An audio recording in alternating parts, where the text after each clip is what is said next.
High সবাইকে, আমি makeup artist মাম। ভিডিওর প্রথমেই সবাইকে জানাই হ্যাপি নিউ ইয়ার 2025। তোমরা সবাই খুব ভালোভাবে কাটাও। আর এই মেকআপের ভিডিওতে তোমরা 1 জানুয়ারি দেখেই নিয়েছো, বাট আজকে আমি প্রসেসিংয়ের ভিডিও দিচ্ছি।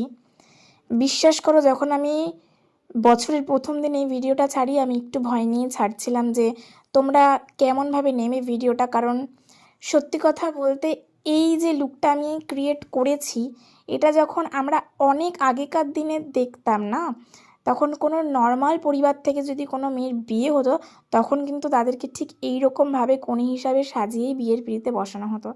এবার অত আগেকার দিনের একটা লুককে আমি আবার নতুনভাবে রিপ্রেজেন্ট করছি 2024-এ দাঁড়িয়ে, যে সময় মানুষের চিন্তাভাবনা, স্টাইলিং সব কিছু চেঞ্জ হয়ে গেছে। সেরকম জায়গা দাঁড়িয়ে যখন আমি এই লুকটা রিপ্রেজেন্ট করি এবং তোমাদের মধ্যে শেয়ার করি, আমি ভাবতে পারিনি তোমরা আমাকে এই লুকটাতে এত ভালোবাসা দেবে। তো যাই হোক, থ্যাংক ইউ সো মাচ আমার আইডিয়াটা